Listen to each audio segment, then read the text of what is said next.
paying the cost, I'm ready to win. Yeah, refuse. Mine can't be diffused. If you ain't thinking the same, then we playing by different rules. You can't see the vision, we living at different views. Until we complete the mission, keep getting up, never snooze. I walked a mile in my shoes, had the mind of a fool, chasing diamonds and jewels. Trust me, I was confused. Started minding my business and used my mind as a tool. Ended up finding my purpose and found the time to get to it. They told me I couldn't do it. They told me I couldn't make it. They sold it, could never break it. That's sadly mistaken. I need a piece of the pie. I want it so bad I can taste it. They told me like told me, keep on running toes, they gon' take them. Refuse to lose, load the win, apply myself, I felt it in. No time for the doubt, they counted me out, I'm getting it in. Yeah. No time for no loss, I pay for the cost, I'm winning to win. Yeah. Refuse to lose, I'm built to win, apply myself, I felt it in. No time for the doubt, they counted me out, I'm getting it in. Yeah. No time for no loss, I'm paying the cost, I'm ready to win. Yeah. Refuse.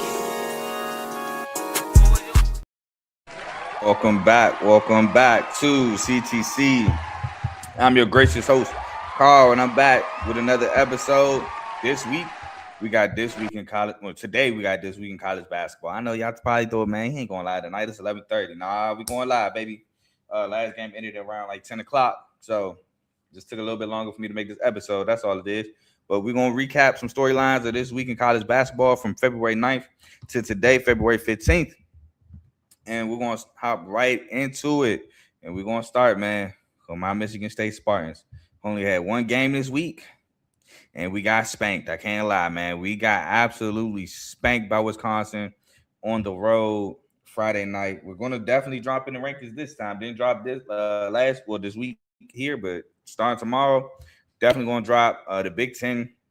Looking like it's a wrap for my Michigan State Spartans in terms of the championship. Now we got the Big Ten tournament. We could possibly win that still.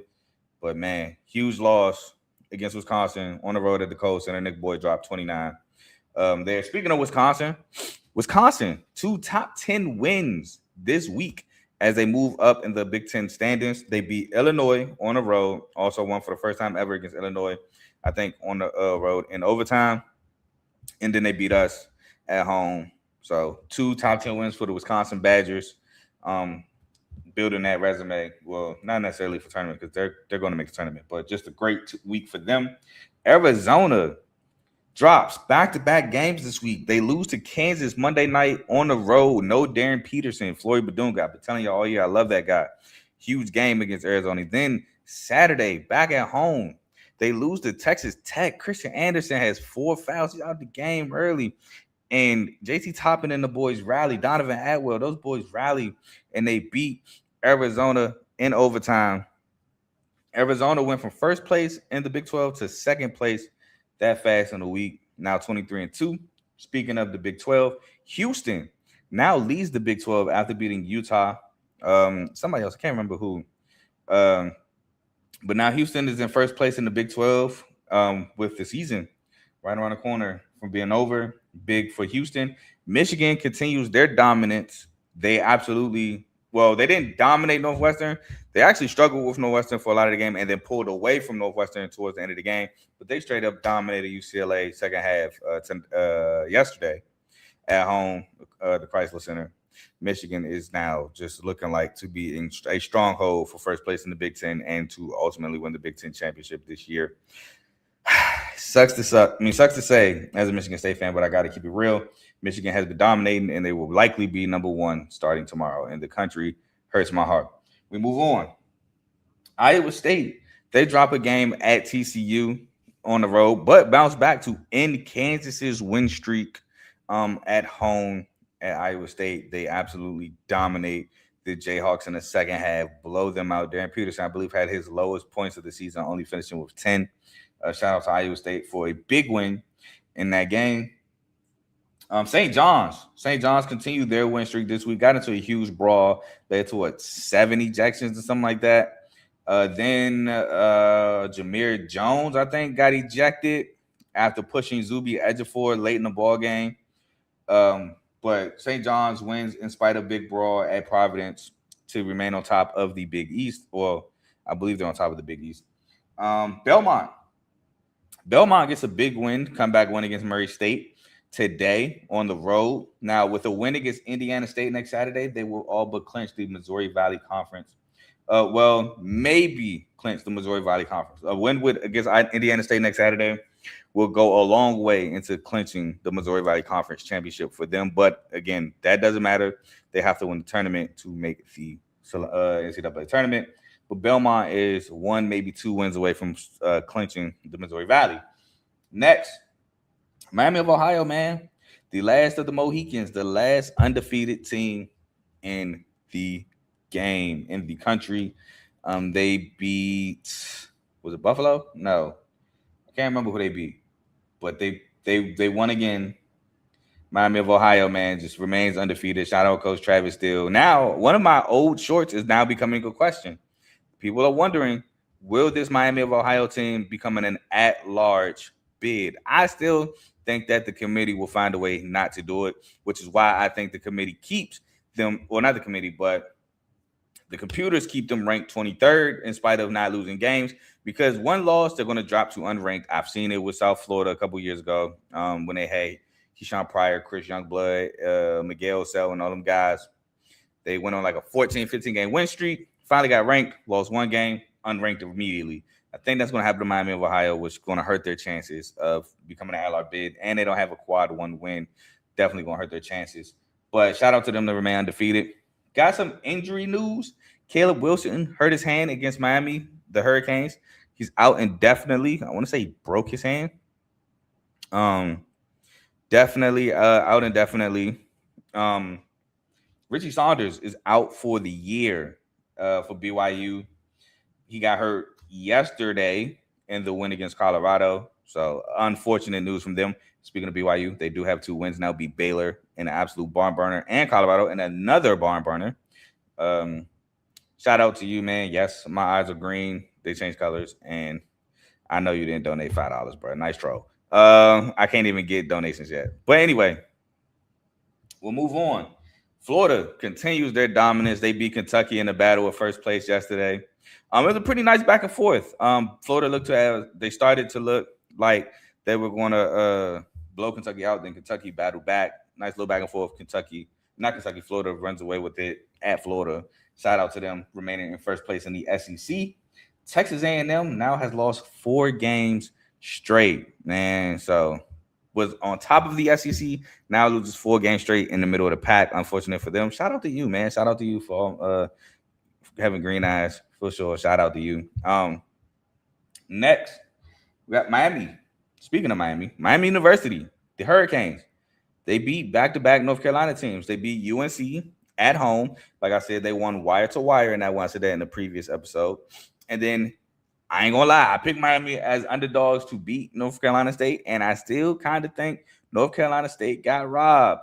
With True Washington got fouled from 3 down 2 with like 2-3 seconds left. He knocked down all 3 free throws, went up 1, they won the game.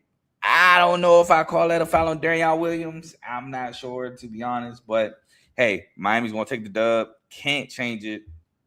Miami wins this. Duke, they bounced back from a loss to North Carolina, which is crazy. Duke led that game from wire to wire. Then UNC hits a 3 to win it late game, literally at the end of the game. But they bounced back and beat Pitt on the road. And then they beat Clemson at home. So shout out to Duke bouncing back there. USF now holds a 2-game lead in the American Athletic Conference. They beat Florida Atlantic in a overtime game on the road to, like I said, now hold a 2-game lead in the American Conference. So shout out to them.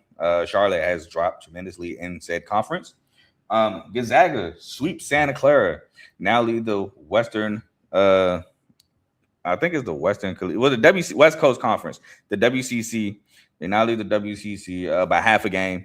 Both of Santa Clara's losses in the WCC is to Gonzaga. So shout out Gonzaga for that. Utah Tech now tied with Cal Baptist in the Western Athletic Conference after beating Cal Baptist as underdogs yesterday. So shout out to Utah Tech and Cal Baptist fighting for the number 1 spot in the WAC, the Western Athletic Conference Tournament. Hawaii and UC Irvine now tied atop the Big West. Both teams split games in the regular season.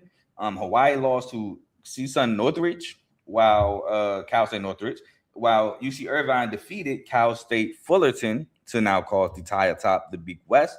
And Houston, I already said Houston leads the Big 12. So those are all your storylines I have for y'all this week. Now, next week is going to get really interesting. Hey, man, I think this and next week are like some teams' last 2 weeks before conference tournament time. So it's getting crunchy, folks. It's getting crunchy for championships and then conference tournament time. So stay tuned in every Sunday for this week in college basketball. I know tomorrow the slate is gonna be real small. I know tomorrow's only one game I want to talk about, so I gotta look towards Tuesday slate to see if I add more games on top of that.